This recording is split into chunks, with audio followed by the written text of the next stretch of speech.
Alrighty.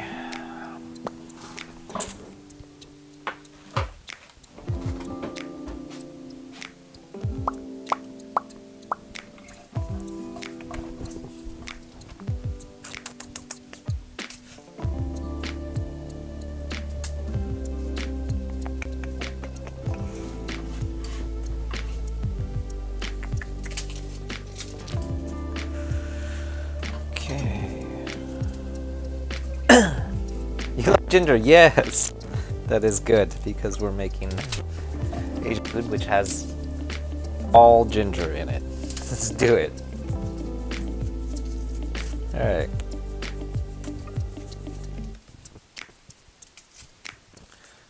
Oh my god. There we go. Cool. Yes. Hello. What are we cooking? Hello, everyone. My name is Wesley. This is Woo Can Cook. Today we're doing a Korean fried chicken or nyeom chicken, which has many prominent features, but most prominently it relies very heavily on the use of gochujang, which gives it its bright red color. It's also part of what makes it so sticky. We're actually going to supplement our gochujang fried chicken today with a little bit of honey and also a little bit of sweet chili sauce, which is going to make it even stickier and even more messy to eat. So all that and more we're going to talk about and dive right into all of that good stuff. If you have any questions for me, feel free to drop your questions in the chat. I don't know everything about fried chicken, but I know lots of stuff, so hopefully it can be helpful or informative, at the very least entertaining to watch. For those, if you're following along, this particular recipe, as with pretty much everything that we cook on stream, has a recipe that goes along with it. It always lives over on my YouTube channel. Those are out every Friday. So last Friday we came out with this recipe.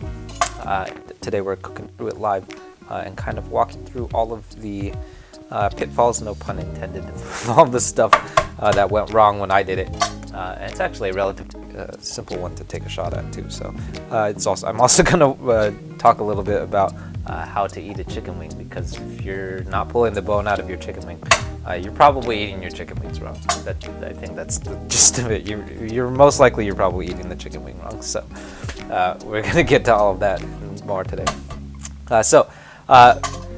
For those who are not familiar, a gochujang or Korean fried chicken, often the term Korean fried chicken is this broad term that people use to refer to just generally all Korean fried chicken, because technically there are lots of different kinds of fried chicken that come from Korean food. Koreans love fried chicken, so obviously there's many different forms of Korean fried chicken. But when you see the term Korean fried chicken, or sometimes abbreviated KFC, which I think is funny, it's specifically referring to one form of fried chicken, or one form of Korean fried chicken, which is going to be the nyeom chicken, or nyeom, which is what you would see on the menu when you are trying to order it, I guess you could say. And that is specifically referring to a fried chicken wing that is glazed in a gochujang, like a sticky gochujang glaze. So you can do that sticky glaze in a lot of different ways, but the number one thing that it must have is that gochujang. That's what gives it its bright red color.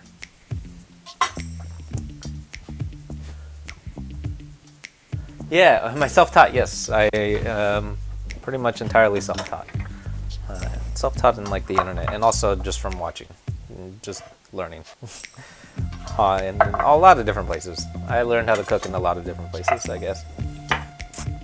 Okay, cool. So what we're doing right now, I'm kicking things off. This is 8 cloves of crushed and minced garlic, followed by what's going to be 2 inches or about 2 tablespoons of finely minced ginger. Now, so very often you'll see, and this is also true in a lot of the Cook recipes too, especially the Chinese ones, but also the Korean ones a lot too.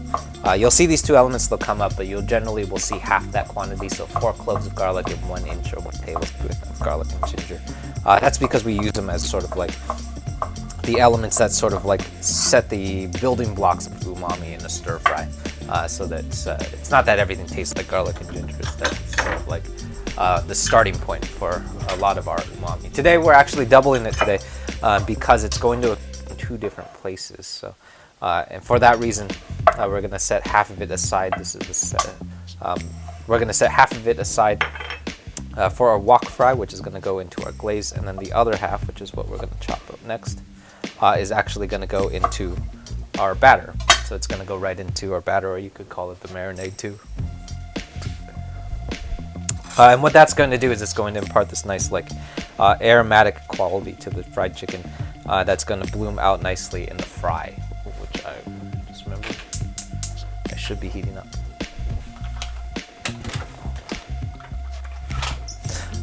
Again, so we're doubling this right now. This is going to be about 2 tablespoons worth of ginger that I'm working on right now.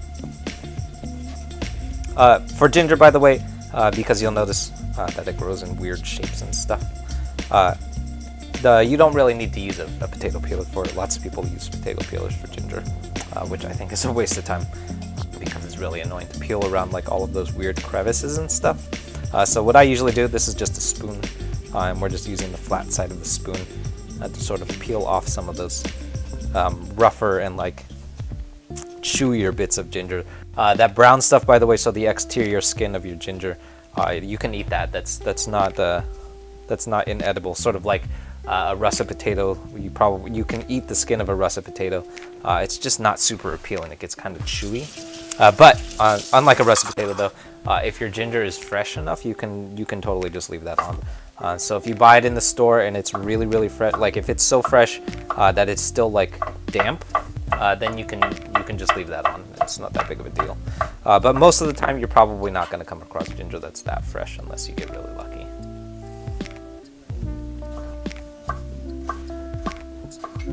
Yeah.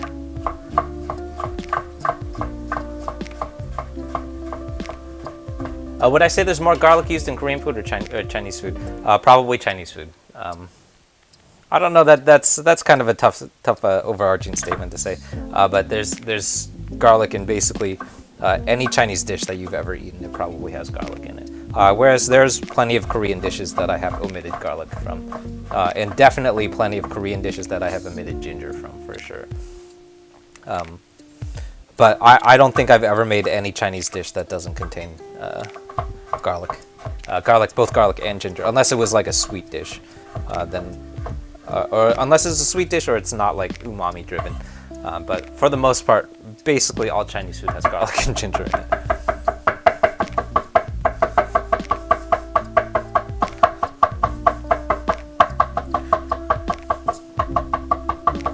So this, by the way, I'm mincing up my ginger right now, which is basically just run through it with your knife until it turns into a fine mince. If you don't like doing fine minces, which lots of people are afraid of doing the fine mince, or not afraid, but intimidated of doing the fine mince because it takes some persistence and a little bit of practice.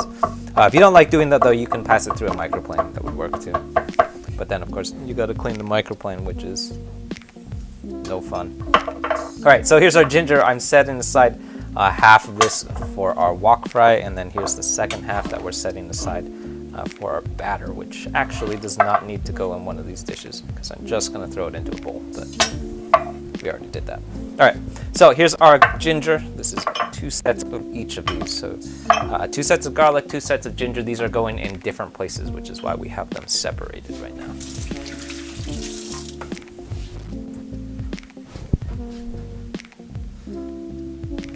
Cool. Ooh, Cambodian fried chicken. Yeah, I love Cambodian fried chicken. I think I am slowly making my way through cooking every form of fried chicken that there is. We did another one of my favorites was the Taiwanese popcorn chicken, which is also super popular recipe too. That was really tasty. We did a quickly hack, which is basically the popcorn chicken that you find at Quickly, which is really good. But yeah, very interesting because like every Asian culture has its own form of fried chicken, which I always thought is really cool and interesting. All right, so I'm gonna set 2 of these aside. Actually, those are behind me that I'm setting aside. Those are going into our glaze later on, and then I'm gonna take these other 2 and get, which is essentially just the largest mixing bowl that I own.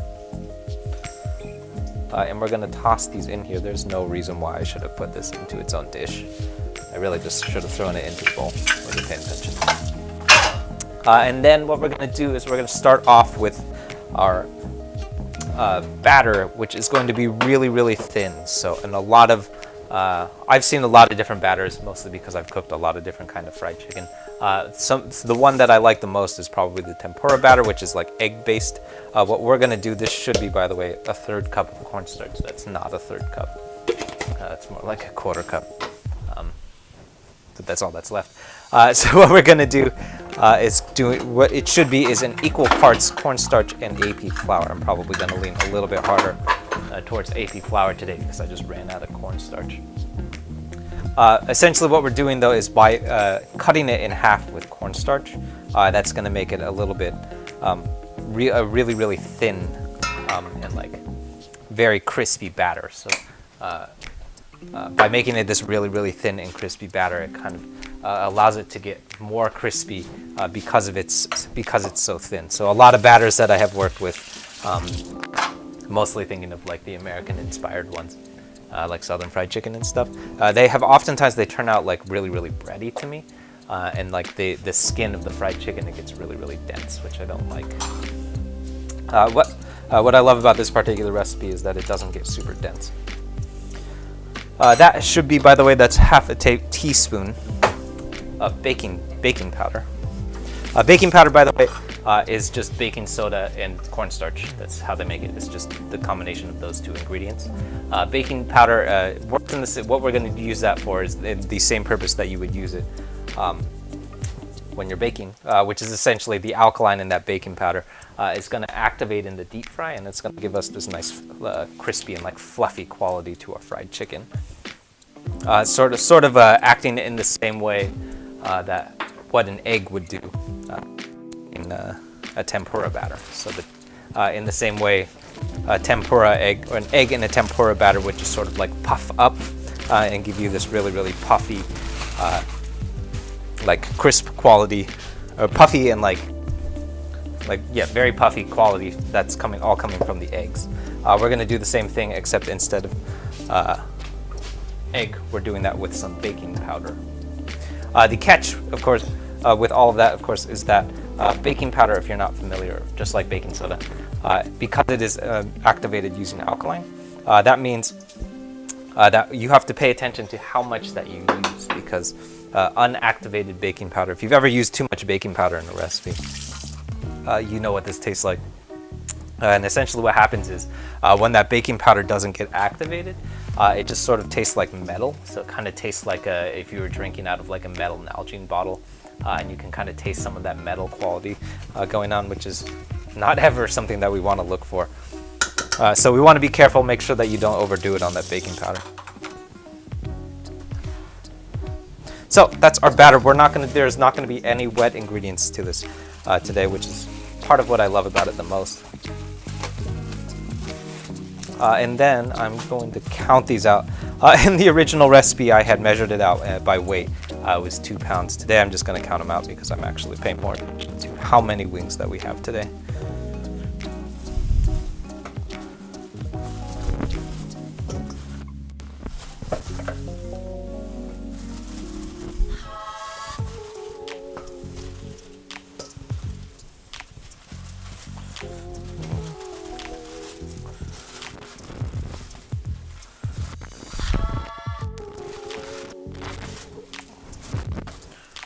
It's 23, we're looking for 25 right now.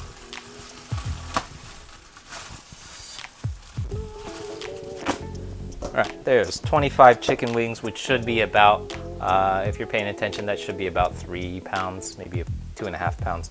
The original recipe we did 15 wings, and that was supposed to be about 2 pounds. And then what we're going to do is give this a real quick toss. Basically what we're doing is just making sure that that flour and cornstarch gets nice and combined. We're also going to let that garlic and ginger just sort of like marinate and infuse into our batter too. Before this heads into the fry though, we're going to dust the wings off so that garlic and ginger, it should tap off from the chicken wing itself, so that we're not deep frying garlic and ginger. If you leave it on, that's going to end up burning in the deep fry. So again, before it heads into the fry, you've got all these nooks and crannies that are coated in a little bit of garlic and ginger.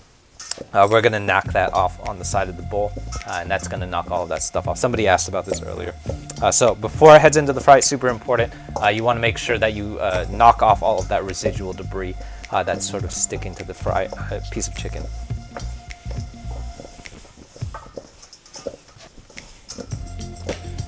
All right, that ought to do it.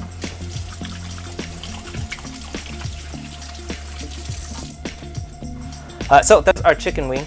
This, by the way, lots of people ask me about swapping in chicken thighs because chicken wings are apparently really expensive. I don't know where you're shopping where chicken wings are really expensive, but if you find them in a Chinese grocery store, they should only be about like, this was 5 pounds of fried chicken wings for, I think was $10. So I don't know where you're shopping, but if you're paying more than like $10 for a couple pounds of chicken wings, then you should definitely go to Chinatown and find your chicken wings there, because they're going to be way cheaper. Chinese people eat a lot of chicken. All right. The last thing that we're going to assemble here, where's my mixing bowl, is our glaze. So super important what you want to pay attention to. So we're going to assemble our glaze. It is going to be very loose because we're going to use a lot of liquid elements. So we're going to incorporate some rice vinegar and soy sauce here. So really important. Maybe the most important thing that we do today is that before it heads into the chicken wings, so before you combine it with your chicken wings, you want to make sure that this stuff gets reduced real well. Otherwise, you're going to end up boiling your chicken in your glaze, which is not fun. I just got some water in my fryer, which is not good. So that was 4 tablespoons, or what should be 4 tablespoons of soy sauce. I'm doing some quick math in my head, so don't pay attention to the actual quantities I'm using right now. This is 2 tablespoons of rice vinegar. Followed by, this is going to be 2 tablespoons or equal parts of sweet chili sauce. Sweet chili sauce, if you're not familiar, you might recognize it more quickly as the sweet, like the sweet and sour sauce or the sweet and spicy sauce that you see on the Lazy Susan next to the soy sauce a lot in a lot of Chinese restaurants. When you see like soy sauce on the table, you'll see probably on that Lazy Susan it's going to be soy sauce, maybe some vinegar, maybe some sesame oil. There might be some chili oil there, and then the last thing that you usually see is that sweet chili sauce, like the sticky sweet sauce, and that's the one that you eat with egg rolls. That's what sweet chili sauce is. Mostly, or like I think most of the time that I have seen it come up, I usually see it used as like a dipping sauce, but I actually like to use it in a lot of the recipes, especially the fried chicken recipes that call for honey, because I find that it adds like a nice, like more complex quality to the sweetness than you would get if you just used honey, which is more, more just like just sweet, whereas sweet chili sauce is sweet with other things going on. It also has a similarly like thick and sticky quality to it, so it's nice in a glaze like this. This is 2 tablespoons of honey, or actually I just used 3, but that's because I'm doing a slightly larger quantity than our original recipe. So 2 tablespoons of honey.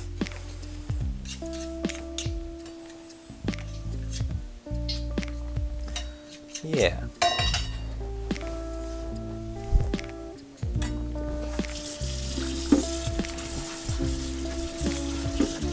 And then finally, the last thing that we're going to use here is going to be, how much? 2 tablespoons of Korean gochujang. So this, by the way, other than the chicken wings, is the single most important thing that we're using today. You could omit almost everything else that we use today, except for this ingredient. And this is the gochujang is going to be what gives that the chicken wing that bright red quality. So that's what makes it like bright red and sticky and like kind of spicy, kind of hot, that quality, that's all coming from the gochujang. So this might be the only thing that we don't want to swap out today. So although I do oftentimes swap gochujang out for many other things like doubanjiang or sweet chili sauce, all kinds of stuff like that. I swap it out all the time. In this particular case, do not swap that out. Very important. All right, so the last thing that we're gonna do for our glaze here, so you'll notice that all this stuff is just sort of clumping up together like this. This is not good. We wanna make sure that that gets broken down before we move on. So I'm using a fork here. You could also use a whisk if you've got one. But what we're gonna do is break down these large clumps until what should appear is like a smooth batter, or glaze, I should say. My boy sweet chili sauce is crack. Yes, it is. I love using it in all kinds of places. I love using it with fried chicken especially though. So I know that I have used it, I think, pretty consistently in the General Tso's chicken, the honey sesame chicken, this fried chicken recipe. I used it in the sweet and sour chicken that I did. Almost every, the Beijing beef, which is sort of like a fried Angus steak, like a tempura fried steak. Almost every recipe that I've done that has a battered fried chicken, and it's meant to be sweet, especially the ones that call for honey, they contain maple sweet chili sauce. And that's because it just kind of gives it a little bit more of an interesting quality to it.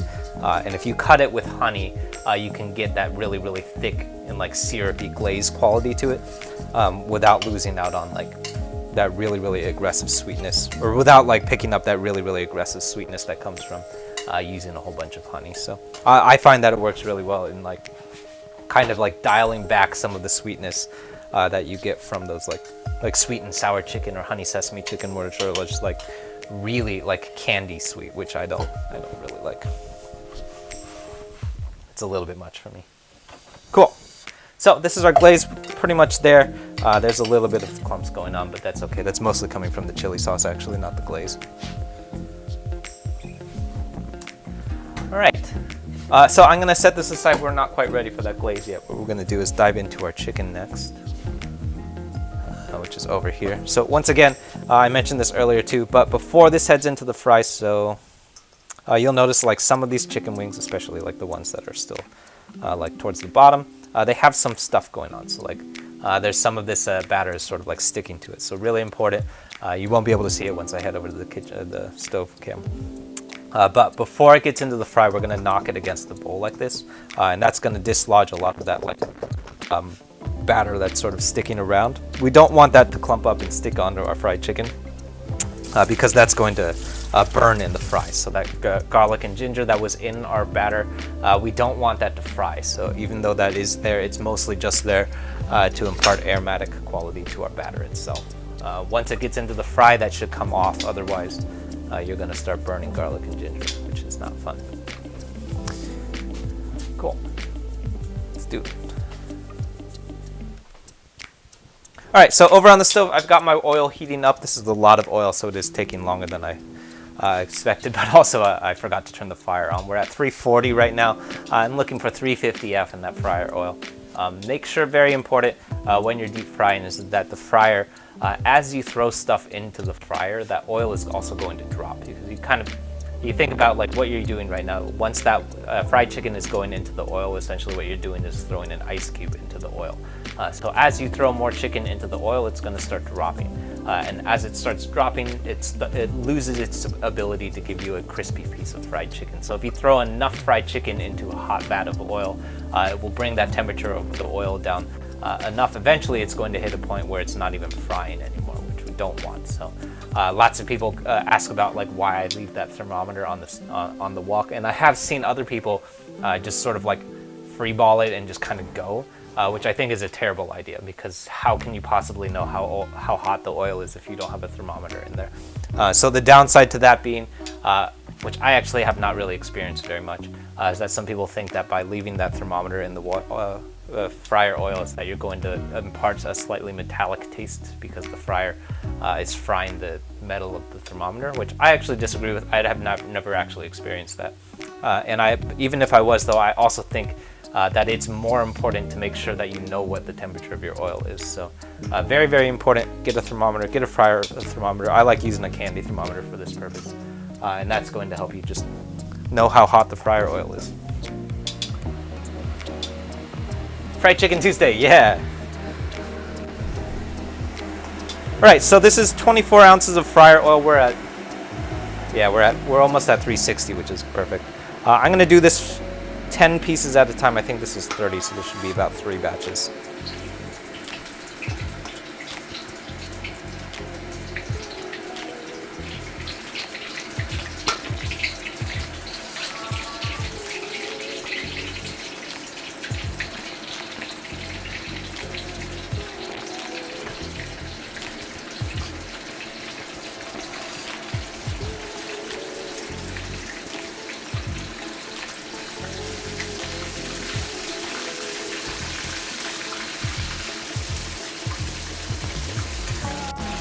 Right, so there's our first 10. We're gonna let that fry. I like to let it go for a solid couple of minutes here.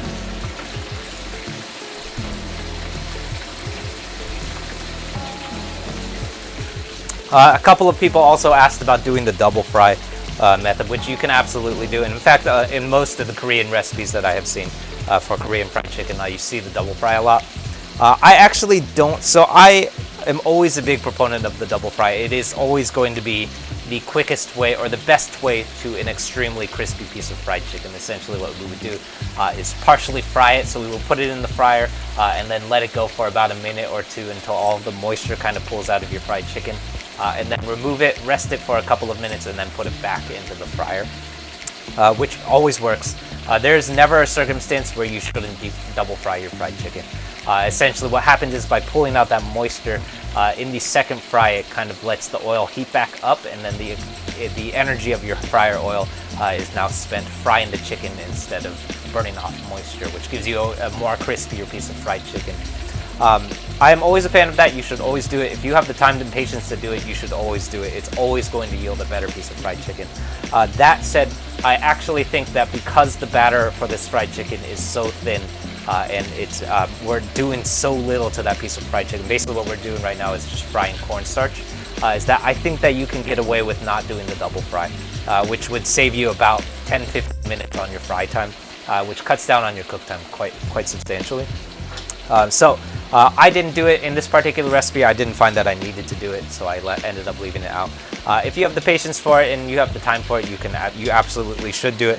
But I also don't think that you necessarily need to do it. I think that you could get away without doing the double fry, and you'll be okay.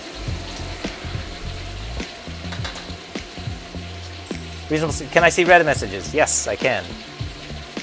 They're like pretty delayed though. I think the Reddit chat is like a solid 2 minutes behind real time. So I think every time that I see a chat, it's a good solid 2 minutes behind.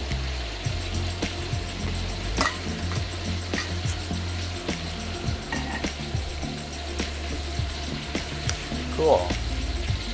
Punk Rock Lobster, that's a good username. Alright, so right now I'm just going in and giving my fried chicken a shift every couple of minutes or so.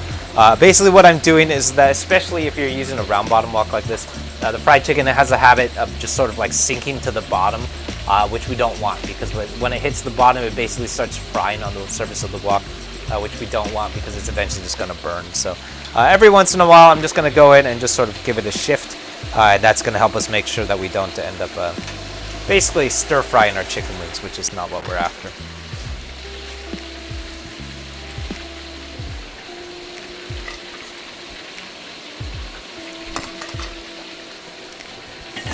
The next version might make. I am not, no. That's funny.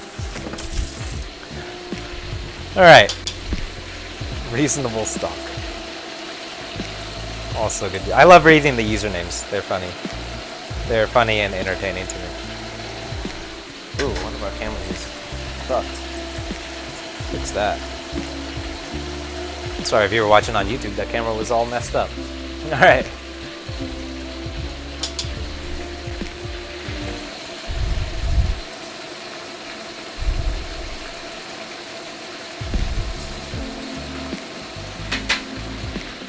Cool. Yeah. Do I use frozen or fresh wings? Yeah, that's a good question. Today I'm using frozen wings. Most of the time I'm using frozen. just because it's cheaper and it's what I can like quickly and locally source. If you've got fresh wings, I think it would work out fine. I actually think for this part, especially for deep frying, I think I prefer using frozen because it doesn't shed as much moisture. If it was dry or if it was fresh and if it wasn't like frozen, you wouldn't have ice crystals on it, which would also like help in the long run because you would be able to dry it off more, so you'd be able to pat it dry a little bit better. But you'll notice that I actually didn't do that because I didn't find that it was that necessary, because I don't think that the chicken wings were that wet to begin with. So the benefits are marginal to me, and the downside of using fresh chicken that hasn't been frozen is substantial, because basically what happens is if you buy fresh chicken, fresh chicken does not have a long shelf life. It only will last, you've got maybe a week, probably less than that. You have like 5-6 days to use fresh chicken. After that, it's going to spoil. Either that or you've got to freeze it. So most of the time, I just end up using frozen stuff. This is actually true for like seafood too. The only things where I use fresh stuff are the things that like really matter to me, or like steaks. So Angus steak or like filet mignon, any kind of steak or red meat. I make sure and use fresh stuff because the texture dramatically changes when it freezes and defrosts. Also like salmon and cod, any kind of, so we did a fish recipe recently. Oh, actually it didn't come out yet, but there's a fish recipe that's coming up for a salt and pepper fish. All of those things, shrimp, sometimes I like to go for fresh stuff. All of those things because they don't defrost real well, so I don't like using the frozen stuff.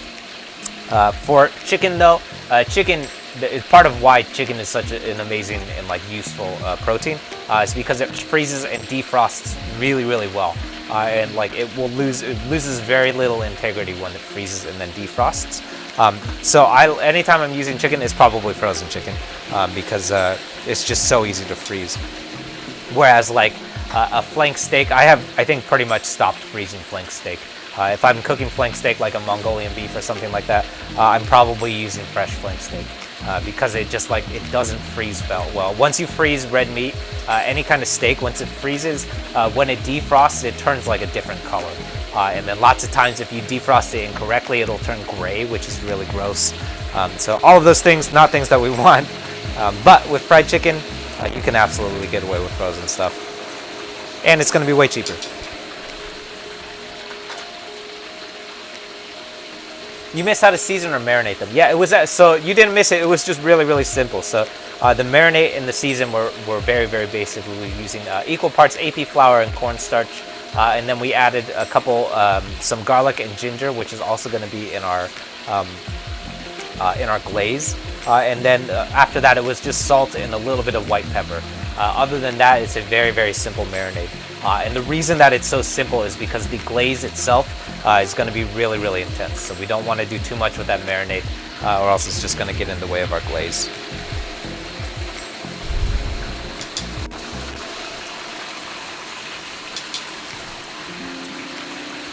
Alright, so I'm paying close attention to the color and texture of my fried chicken. I'm also keeping an eye on my thermometer. Our fryer, by the way, has dropped it down to 300 degrees F, which is right on the cusp of where we want to be. If it was any lower than that, I would probably start pulling fried chicken out of the wok because the fryer is not staying hot enough. I usually say is like you could drop about 50 degrees and you'll still be okay. Any more than that though, and you're probably going to be looking at some soggy chicken, which we don't want. Most of the meat you buy at the supermarket will have already been frozen and thawed. Yeah, I think that's true. Something about the way that you defrost it in a microwave, though, is causing the steaks to turn weird colors from it. So I don't know what I'm doing wrong, but for whatever reason, when I defrost, specifically flank steak, Angus steak, top cut sirloin, stuff like that, I have never tried to I don't think I've ever frozen like a New York strip or anything like that. But when I defrost it in like a microwave, it comes out very poorly. So maybe I could like try and defrost it under like water or something, something that like takes more patience. But for whatever reason, red meat in particular, when I defrost that stuff, it just comes out horribly wrong. But yeah, that also makes sense though. When you buy stuff in the supermarket, it's probably been frozen at some point.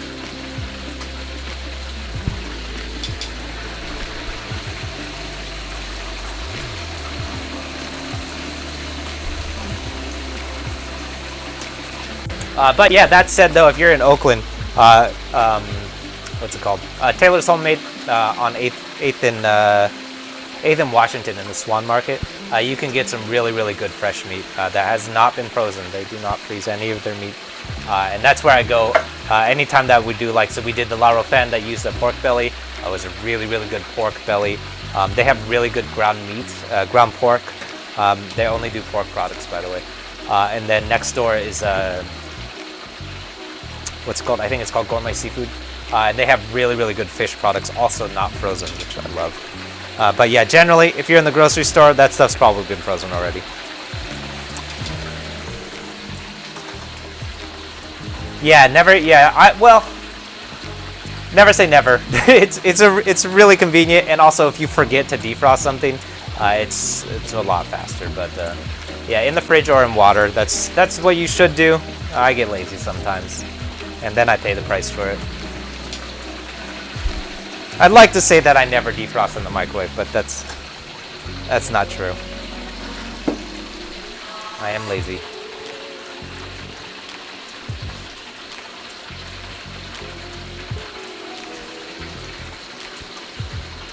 All right. Where's my dry rack?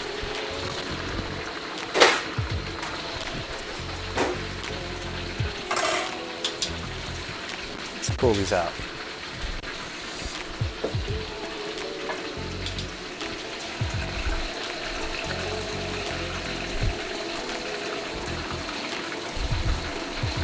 Let's do this one. Alright, so I'm just quickly going to pull one out, and then we're going to check the internal temp here. So it should be 165 internal.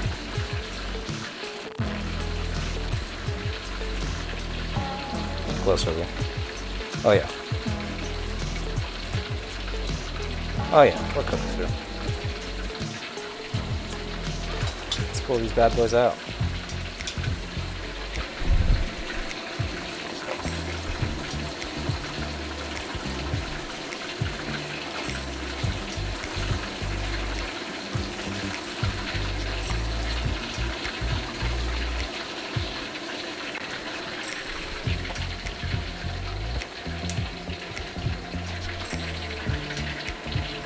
There you go.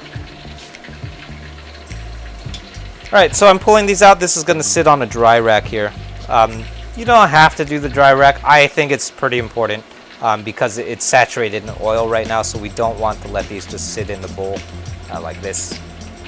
Because if it sits in the bowl, it's going to go soggy, and it's basically just going to sit in its own oil, which is not going to be a good final product for us. So at the very least, until they dry out, which should be about 10 minutes or so, we want that to be on the dry rack.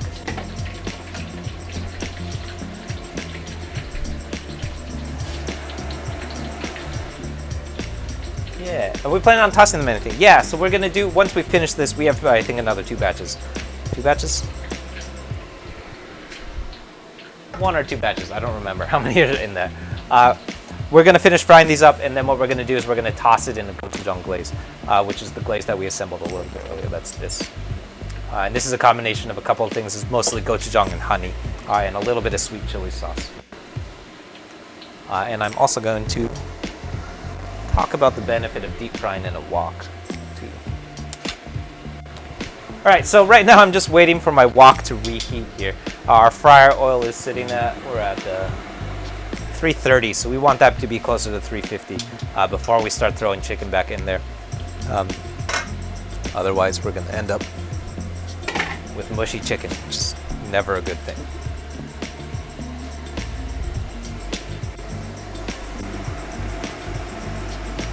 Nearly there. Cool. All right.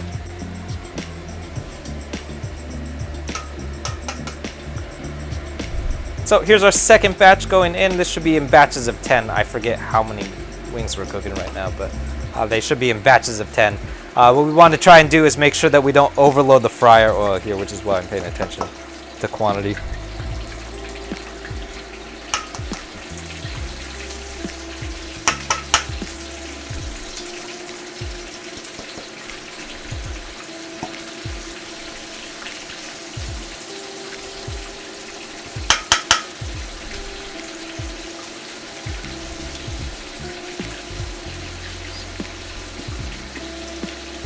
All right, there's our second batch going in.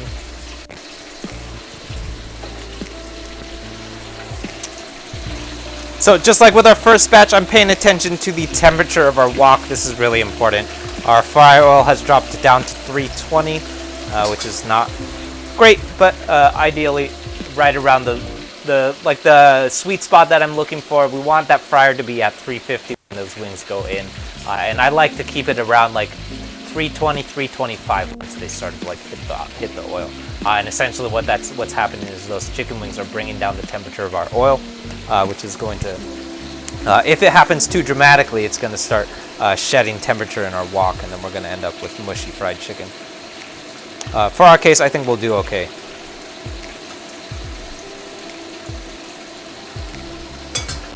But what I like to do is let it hit the wok oil really hot, so get that temperature nice and hot when it starts frying, and then let it fall down. So let the temperature come down a little bit, and then sort of let it simmer at that little slightly lower temperature around like 325, 320, and that just kind of makes sure that we don't burn the chicken. If you were any higher, so if we were frying at like 400 and then it dropped down to 350, what I found is that it will oftentimes just start burning, which is not what we're after. Sounds really good. Yeah, this is one of my favorite fried chicken recipes, I think. Right. So this is our second batch. I think we have one more batch left. I think there's like 7 wings left to fry up. You'll also notice, so what's going on, we could take a look over here actually while that's going. So what I found is with a piece of fried chicken, is that there are a couple of things that create the crispy and edges and those little nooks and crannies and like the fluffy qualities, and when it sort of like puffs up in a batter, which has been like historically my go-to for a lot of fried chicken. What's happening is the egg in the tempura batter causes the batter to fluff up, because the egg is frying in the oil, and the oil is causing the egg to fluff up. So you get this very puffy piece of fried chicken. It's also what you would associate with any kind of tempura that you've ever eaten, so tempura, shrimp, stuff like that. What's happening here is that, so we actually don't have any egg in our batter today, other than a couple of other very small details. Basically what this is just flour and cornstarch. It's not much else other than that. It's just white pepper and salt. That's basically the whole batter. The one other thing that we added, which is doing most of the work for us, was that quarter teaspoon or half teaspoon, I think, of baking powder. And the alkaline in that baking powder is activating. It's kind of giving us all of these nice fluffy nooks and crannies, all of these little wonderful these little pieces, and kind of like how all of our fried chicken is just sort of puffing up everywhere. That's all coming from that baking powder. So very important. That's a really small detail, but very important. Oh, I'm looking at the wrong camera. Really small detail, but very important. Once again, it's on the wrong camera. Here's all of our very crispy fried chicken. All of these little nooks and crannies, that's what we're looking for here.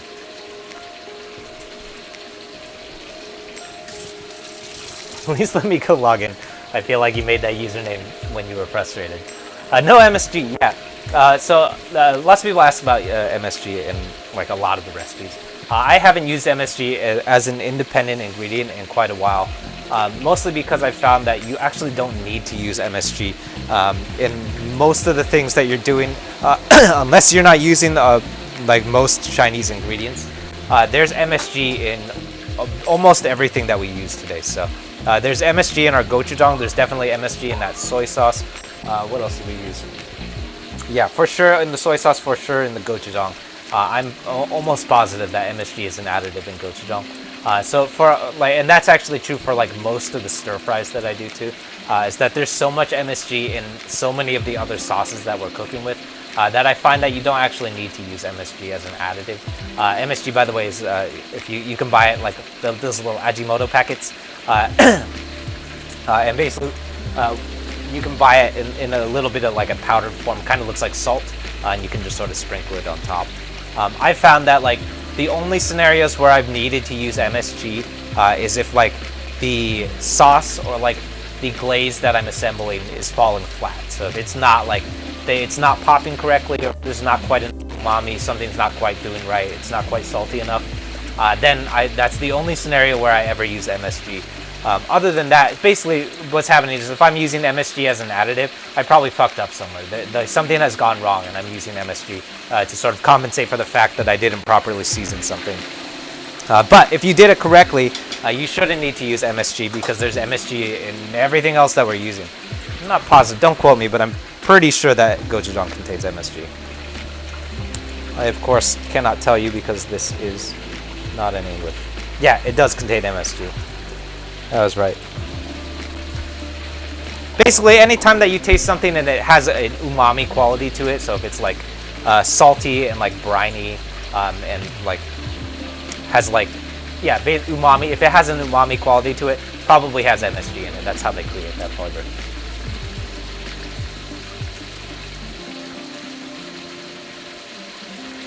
If the wok suddenly catches fire, what steps do you take? Well, first of all, your wok should not catch fire. But if that wok, if our vat of oil catches fire, cover it up, smother it, and that will be the first thing. The first thing that you should do is clear the room. Don't injure yourself. That should be the first thing that you should do, I guess. Get out of the room. But if you're trying to save it, throw a lid on that wok. Which reminds me, I should find my wok lid. I actually don't know where it is right now. That's never good. Cool.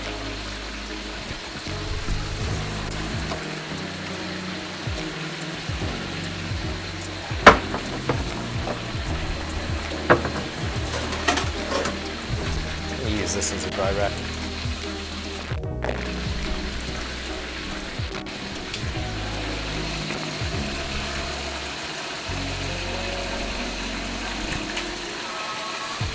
So our fryer is sitting right at 300, which I don't love. I'd like that to be a little bit hotter. So I think before we do our third and final batch, I'm going to let that fry oil come back up to temperature before continuing, because it's dropping a little bit low, too low for my comfort. Yeah.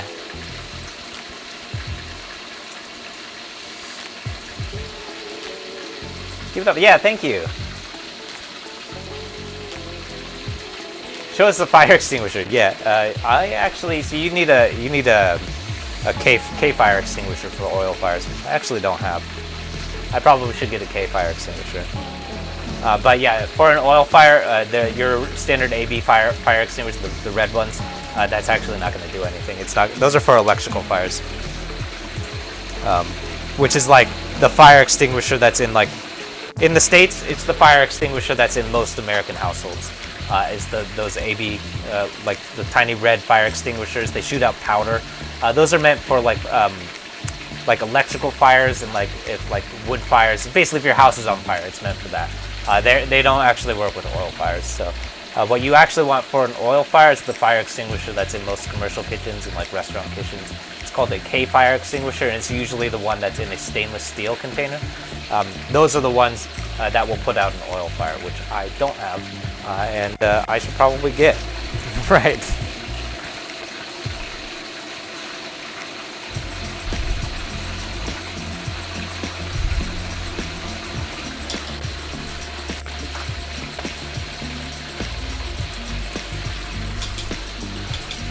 Good pop quiz, though. Alright. Let's see, let's pick up the biggest one. Alright, so just like with our first batch, I'm just picking out the biggest one because it looks like the one that would be the best control. And we're looking for 165 internal, which is at right on point. Ow.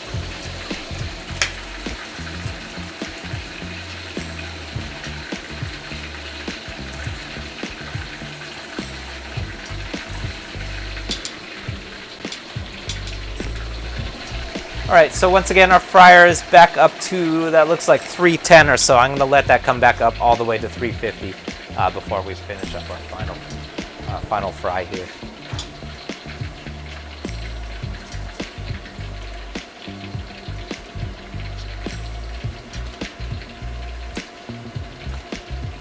Why don't we like low temperature frying yet? Yeah, so you generally don't want to be around, I guess that's not necessarily true. It's not that you don't want low temperatures for frying. It's that you you want to control when the low temperature happens for frying. So I like low temperatures for frying, but only after the first like 5 minutes or so. So what I'm looking for when I'm frying fried chicken is that it should be at the hottest point that we're looking for. So in our case right now, we're frying at 350. And I want it to be at 350 for the first couple of minutes. So we want it to hold that temperature for at least 2 or 3 minutes. And that's what's giving us that crispy quality to our fried chicken. Then what I like for it to happen is for that fryer oil to come down a little bit. Probably for our case right now, we want that to be closer to like 325, 320. In some cases, I've done stuff at 400 and have that come down to like 375, 320, 375, 360. And that's just to make sure that while the chicken is in the fryer, it doesn't start burning. So basically, if the whole fry happened at 400 degrees, or if the whole fry in our case happened at 350, we would end up, the exterior of that fried chicken would cook so fast, it would get so crispy so fast that the interior of the chicken wouldn't have time to finish cooking. And then you'd end up with a nice crispy piece of fried chicken that's still raw inside, which we don't want. But the reason that we want that high temperature is because it's going to be what gives us that nice crispy quality on the exterior. Yeah. Cool. So once again, I have these set out on dryer racks again. Probably at this point, by the way, if you don't have enough dryer racks, this first half, the one that we put down, the first batch, it is probably safe to just throw that into a bowl at this point because they're not sitting on oil anymore. This second batch, so these ones and these ones over here, those we do want that to be on a dry rack. Basically what's happening, once these are on the dry rack, what we're looking for is that when the chicken continues to cool, it's got more residual oil on it because obviously we didn't get all of the oil out when we pulled it out of the fryer. So what we want is that once it comes out of the fryer, is that when we put it down, it's not sitting in that fryer oil still.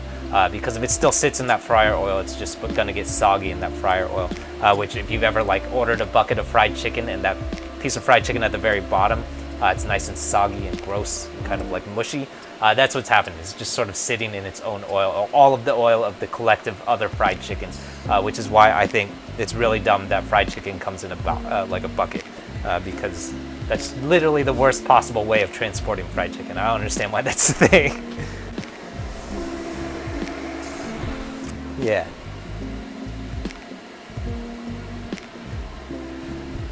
All right. So we're back up to 350. I'm going to do our last batch. This is going to be from the smallest batch, so hopefully the quickest.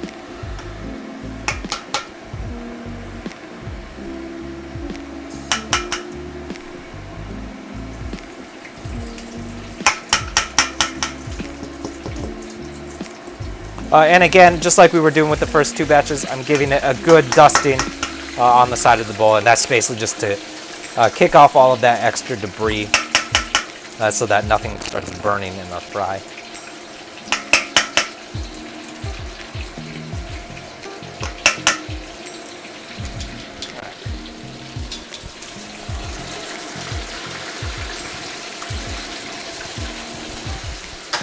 How to do it.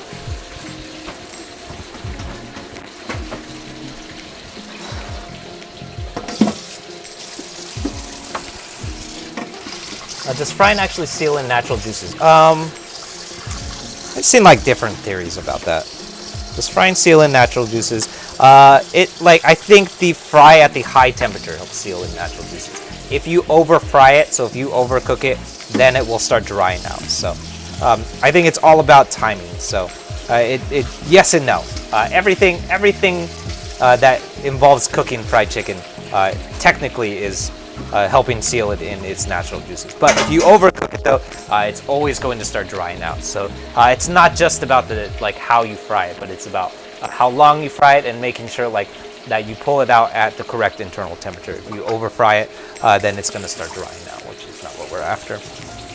Which also, by the way, the health code for American standards for fried chicken is 165 internal. I actually think that you could pull chicken out a little bit earlier. You could probably pull it out closer to 155, and it's going to give you a more tender piece of chicken. That's, by the way, to make sure that you don't have a E. coli living inside of your chicken. But I think that it will yield a more tender piece of chicken if you pull it out slightly earlier. And also, I've also read that E. coli doesn't live in most of the chicken in the States anymore. Not sure how true that is. If you're running a restaurant though, $165 internal. Do I offer mail order after each stream? I don't. If you live in the Bay Area though, I do deliver though. Or some folks pick up, which is fun. That's actually why I'm doubling the recipe right now, is because some of my neighbors are picking up. So if you're here in Oakland, by the way, if you're here in Oakland, we also operate a pop-up. So every Friday here in Oakland at Federation Brewing, we're doing a pop-up, and that's mostly fried rices plus a couple other fun food dishes. We're doing tasi bao, which is the recipe that's coming out this weekend, and a couple other stuff, a couple other things, some green onion pancakes, and then a rofam, which is like a braised pork bowl. All those things we're doing at Federation Brewing in Oakland. So every Friday we'll be there. If you're here in the Bay Area, come find us, and you can get some food from us. Thank you for reminding me about that.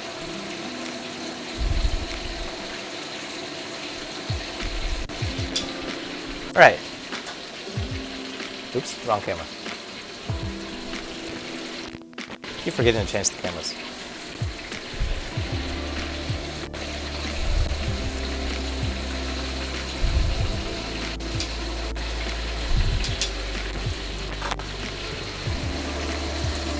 All right, so thank you. Hello to everyone just tuning in. My name is Wesley. This is Woo Can Cook. Right now we're finishing up the third and final batch of our fried chicken. If you're following along or if you're just tuning in, today we're doing a Korean fried chicken, which is like a gochujang glazed fried chicken. Or specifically the version of Korean fried chicken that we're doing today is called nyeom chicken. Most often you'll see Korean fried chicken as a large, broad, colloquial term that refers to just all chicken made in Korean cuisine. But usually when you see Korean fried chicken, it's specifically referring to this one type of fried chicken, which is very specifically nyeom chicken, which is a fried chicken wing that has been glazed in a gochujang glaze, which is what we're about to do right when we finish this fried chicken batch. So if you have any questions, feel free to drop your questions in the chat. And if you're looking for the recipe, so this particular fried chicken recipe came out on the channel on Friday last week, so those recipes are every Friday. This Friday coming up with a tasi bao recipe, which is a Chinese pork bun. We're going to do a baked tasi bao pork bun. That's coming up Friday. I'm also super stoked for it because it's one of the dishes that we're serving in our pop-up. So not only can you learn how to make it yourself, but you can also come eat it. Come find us and you can order some. It's cool. Yeah. $5 per wing pickup, yeah, probably. How can you make a, how do you make the wok fade into frame? Yeah, so it's using what's it called? Arpan Studio, which is essentially OBS Studio. So we have these two different cameras, which is useful. Because I used to just set up one camera phone and then move it around. Every time I was going back and forth, I would have to pick up the camera and then move it over there, which was super annoying. But yeah, OBS, get on that.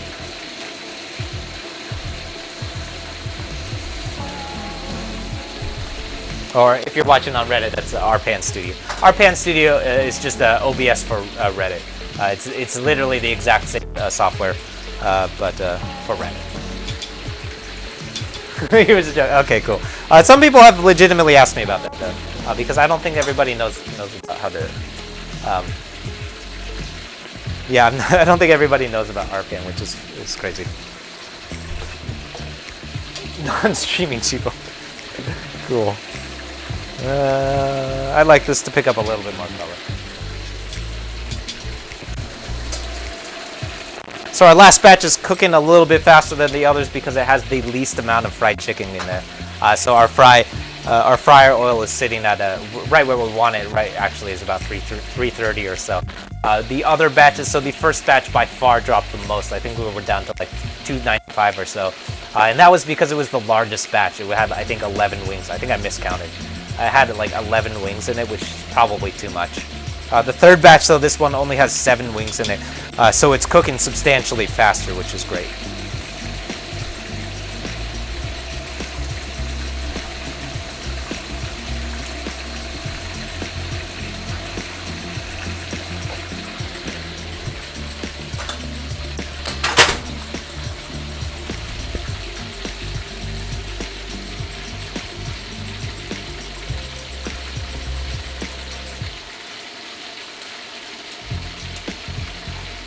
right.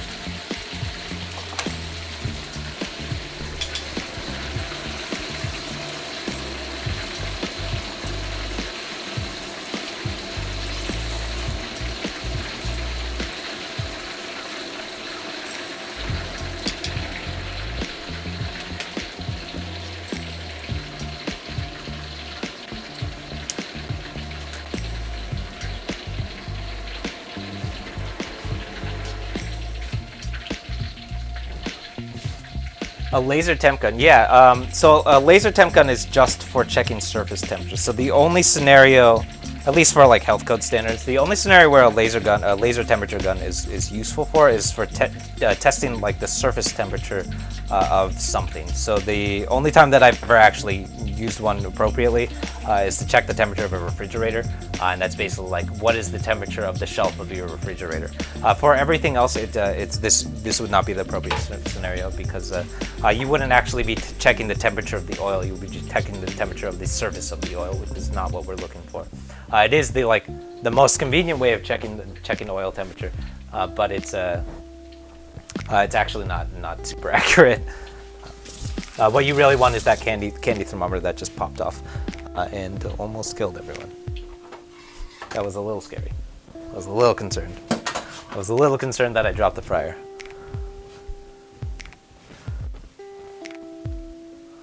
Yeah, what the temperature of the oil is? Yeah, it was. That's a good question. Yeah, the temperature. So the temperature of the oil should have been sitting at 350. That's what the internal temp is. If you checked it with a laser temp, you probably get something different because you would read the surface of the oil. So I'm very carefully. By the way, the reason that I stopped talking is because I'm being very careful not to spill this oil. Hot oil, very, very dangerous. We don't want that to go anywhere other than into our bowl. So I'm going to set this aside. Usually what I like doing, lots of people ask about what I do with that reserve oil. I like to set that aside, and then what I'm going to do is I'm going to pass that through a coffee filter later on. Once it's cooled down, that's going to be about 24 hours from now. But once it's cooled down, I'm going to pass that through a coffee filter, and we're going to reuse it once it's passed through. You can get away with reusing your coffee or your fryer oil. I like to say like 4 or 5 times before you have to throw it out. Where are my tongs? Here they are. All right, so last up, I'm removing my wok ring. This, by the way, it's just to make sure that the wok doesn't roll off the stove when you have hot oil in there. And then you'll notice all at the bottom of our fryer is all of this extra batter, which we don't want. So what I'm doing is I do want to make sure that all of this oil gets out of the wok. And then once we're sure that there's not any residual oil, so this is more or less clean, we're going to rinse the wok out now. So not before, you want to make sure all of that oil gets out of the wok before you rinse it off. If you rinse off hot oil into your sink, that's going to coagulate in your U-joint or your J joint, and it's going to clog your sink, which you don't want. Very important. When you rinse off that wok, it should not have oil in it anymore. It should just have batter and stuff like that we're trying to get off.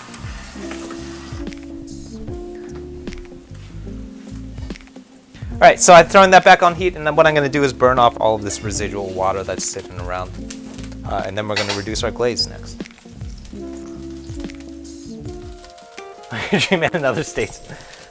Yeah. Cool. Because they're not actually real. Yeah. What's the difference between a steam bun versus a baked bun and a sticky bun? Yeah, well, it has to do with the way that they're made. So, a steam bun and a baked bun are very, very obvious. So that's basically a steamed bun is steamed and it's nice and fluffy.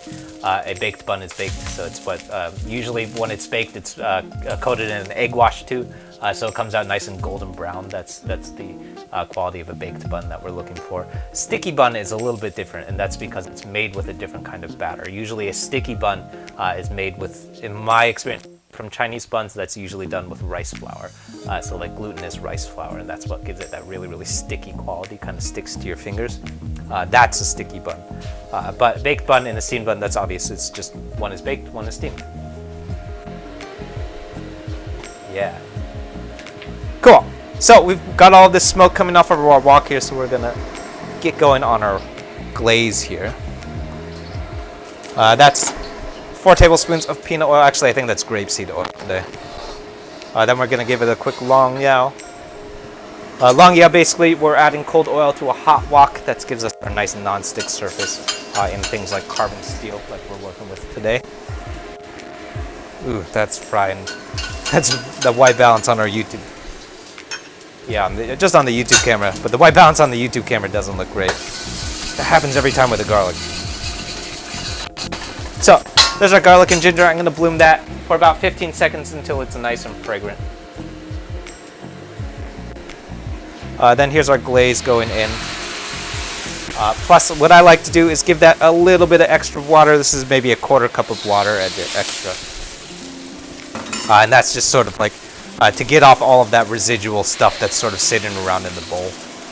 Lots of times there's like gochujang that's sort of hanging out. We want it all to get into the rock here.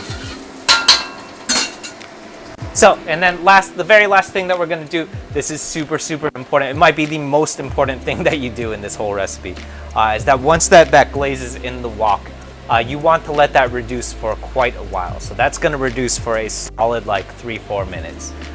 And that's to make sure that because we have this very liquidy glaze going on, especially because we just added a whole bunch of water. We don't want to just drop the fried chicken in there. If you just throw the fried chicken right in, what's going to happen is the fried chicken, it's going to boil in your glaze because the glaze is still very liquidy right now. If it boils, then it's going to start turning into like mushy fried chicken. That's if you ever have fried chicken that it looks really nice and it photographs really nice because it has the qualities of the fried chicken the way that you fried it. But because it has been boiled in a glaze that has not yet been reduced, it has the qualities of basically just boiled chicken, which is like mushy and like kind of floppy, which is not good. So super, super important before our chicken heads into our glaze here, this should be fully reduced. And then once the chicken gets into the glaze, that's probably only going to be tossed on heat for maybe like 20 seconds. If you're good, you could even kill the heat and then toss it, and it would achieve something pretty similar. So once we're tossing that chicken, we should not be cooking anymore. If you're tossing your chicken and you're still trying to cook the glaze, then you're in a real bad spot. It means that you're on your way to mushy fried chicken. So this is going to go for a good couple of minutes here. It's going to seem like a long time, but it's very, very important that this is fully reduced and sticky in texture before we move on here. Yeah. Cast iron baked wings, yeah, 35 minutes. That sounds right. that will take quite a while. But if it's good, hey, come on. Who's complaining?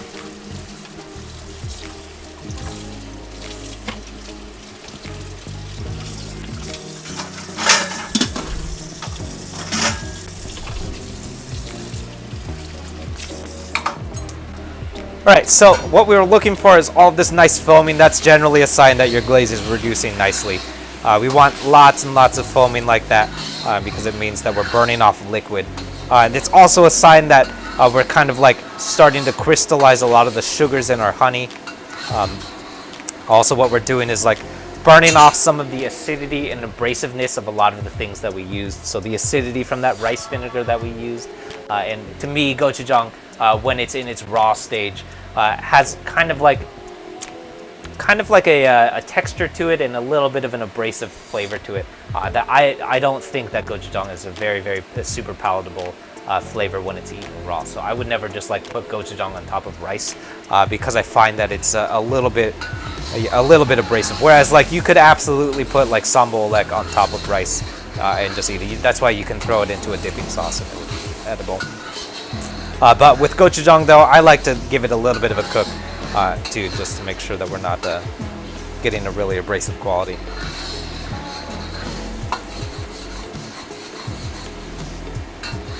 All right, so we're nearly there. I'm just mostly at this point, just looking at the texture of our glaze here. So I noticed, so I'm scooping this and it's a little bit more liquidy than I'd like. So we're gonna let this reduce a little bit longer.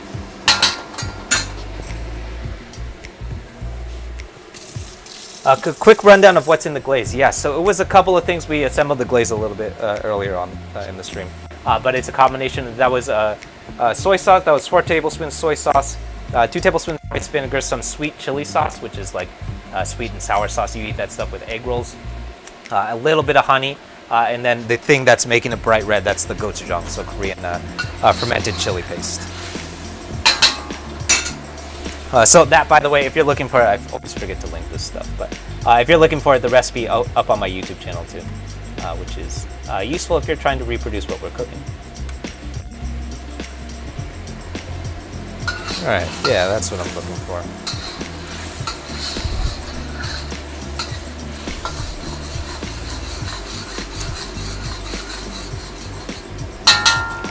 Nearly there.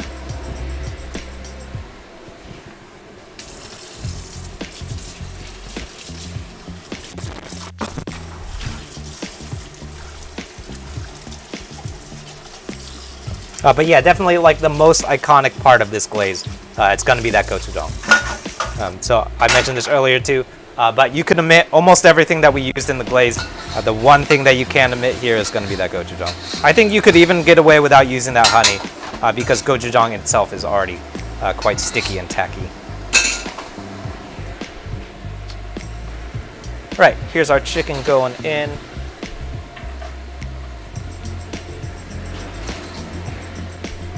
And then we're gonna give it a quick toss.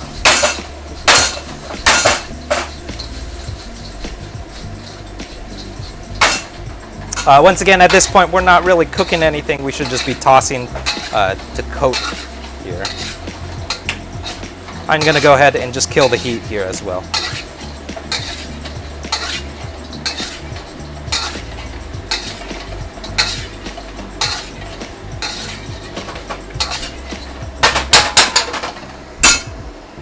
And that is going to do it. Give this a couple more tosses.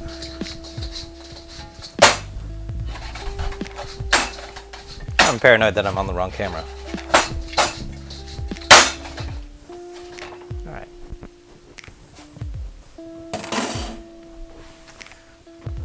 And that's it. We're killing the heat and done cooking. So you'll notice that once that fried chicken went back into the wok, that was a very, very brief cook. I think that was like, while the heat was on, that might have been like 10 seconds. With like altogether, that was maybe like 20, maybe 30 seconds.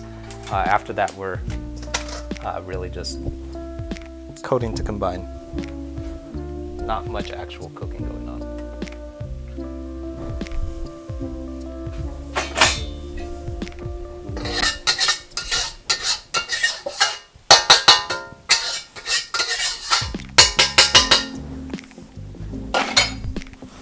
All right.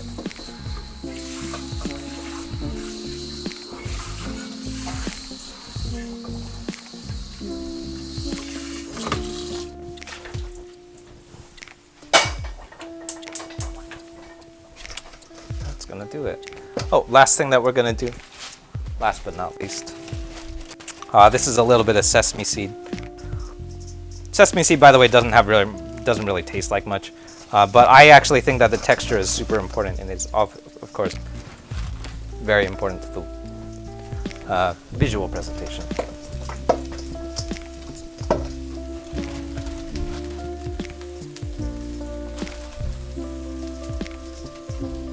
You eat with your eyes just as much as your mouth. Don't forget. All right.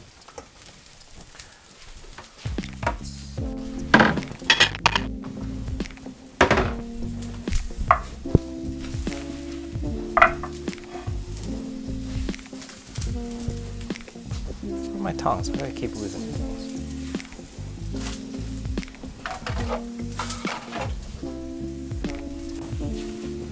Oh, I gotta clean them.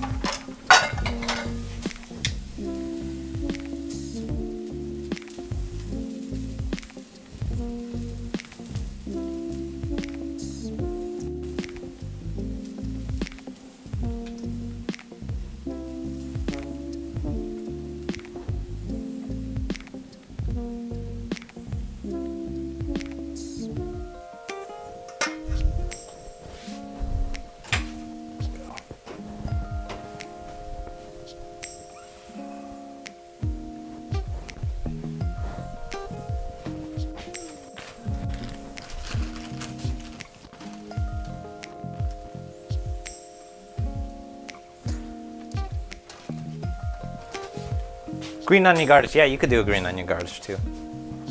Any of those things. Walk's still on. Yeah, definitely the chat is delayed because the walk was still on until like a minute and a half ago. So the chat is for sure delayed. I had a suspicion that the Reddit chat was delayed by a solid minute or so. But yeah, I left the wok on. That's the way I like to dry carbon steel off, just by throwing it back on fire. And that just sort of makes sure that all of the moisture kind of burns off. That's very useful if you don't feel like going through and like drying it down with paper towels and stuff.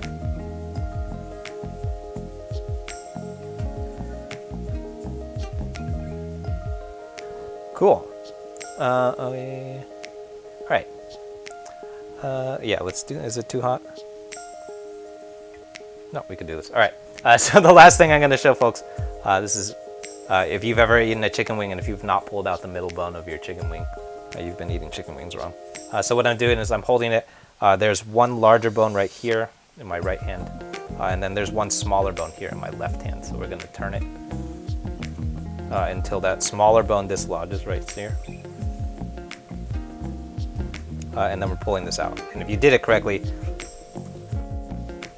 I didn't do it quite correctly, but it should have come out cleanly. And then once that's out cleanly, you can go ahead and eat this basically how you would eat a drumstick, which is a lot easier to do now because there's no small bone in there.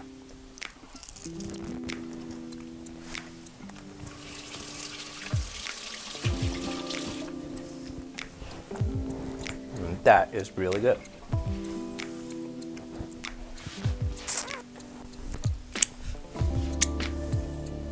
Yeah, that is really good. I'm gonna pat myself on the back with that one. All right, thanks everyone for tuning in. My name is Wesley. This is Wu Can Cook. If this is your first time tuning in, we're here every Tuesday at 6:30 PST with new recipes out over on my YouTube channel every Friday. So this particular recipe for Korean fried chicken came out on the channel last Friday, so a couple of days ago. So if you're looking for that stuff, definitely head over to the YouTube channel and check out what's going on over there. We have new recipes that are out every Friday. So this Friday coming up, we've got a Chinese pork bun or a tasu bao coming out. It's going to be a baked tasu bao, which I'm super stoked for. So if you're looking for that stuff, or if you're interested in stuff like that, definitely head over and check out what's going on over there. We're working our way up to 6,000 subscribers by the end of the month. I think we're short by like 40 subscribers or something. So if you want to help us hit our subscriber goal, please hop over and give it a subscribe. Let's see. If you're here in the Bay Area, we've got this new pop-up that's starting up. We have a new location for our pop-up. Actually, we've been doing the pop-up for a while. We've got a new location for our pop-up. It's at Federation Brewing in Jack London Square in downtown Oakland. So if you're here in the Bay Area, come find us. We'll be there every Friday. We're doing a whole bunch of wok fried rices and then a couple other fun stuff from my childhood that we're basically cooking through. So head over, check us out, come say hi, and let me know if you follow us on the internet because that's always super cool. All right, thanks everyone. I'll see you soon. Let's see. Next Tuesday we're going to be doing. We're not making tasu baos on stream because that's too hard. We're doing crispy fried garlic noodles, so that's going to be next Friday. Looks like I ate one off the plate. I absolutely did eat one off the plate. How do we cut to some mukbang? That would be super weird. I guess mukbang's weird. All right, thanks everyone. I'll see you soon. Bye. Tastes like strawberries on a summer evening, and it sounds just like a song. I want more berries and that summer feeling. It's so wonderful and warm. Breathe me in, breathe me out. I don't know if I could ever go without. I'm just thinking out loud. I don't know if I could ever go without watermelon sugar high, watermelon sugar high, watermelon sugar high, watermelon sugar high, watermelon sugar. Strawberries on a summer evening. Baby, you're the end of June. I want your belly and that summer feeling.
roses and eyelashes, silver white winters that melt into springs. These are a few of my favorite things. When the dog bites, when the bee stings, when I'm feeling sad, I simply remember my favorite things, and then I don't feel so bad.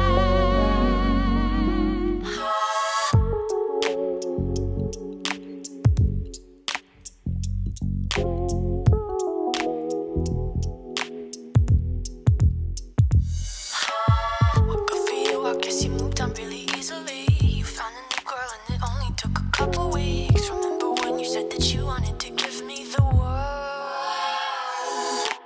And good for you, I guess that you've been working on yourself. I guess the therapist I found for you, she really helped. Now you can be a better man for your brand new girl. Well, good for you, you look happy and healthy. Not me, if you ever cared to ask. Good for you, you're doing great out there without me, baby. Gotta wish that I could do that. I've lost my mind, I've spent the night crying on the floor of my bedroom. But you're so affected, I really don't get it. But I guess good for you.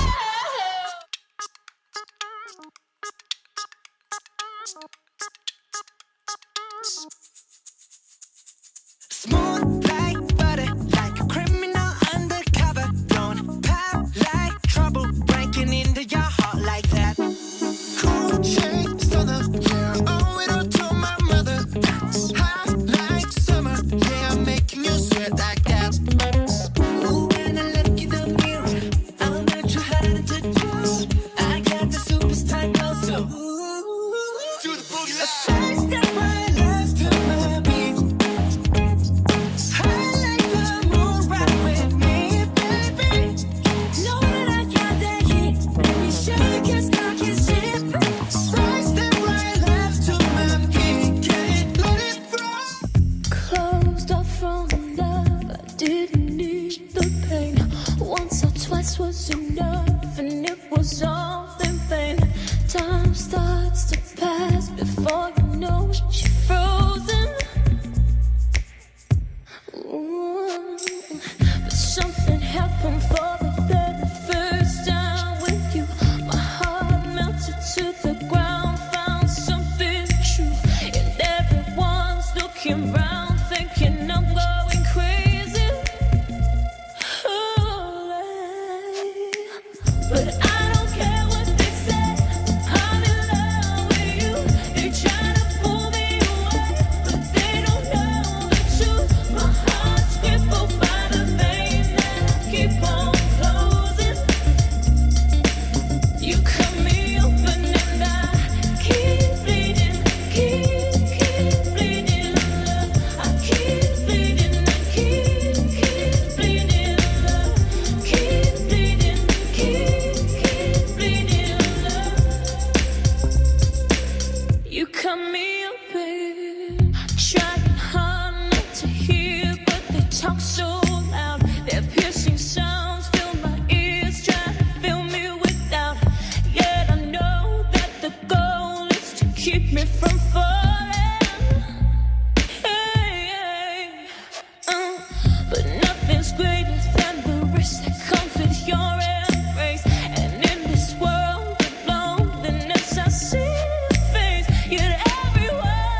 I'll just stay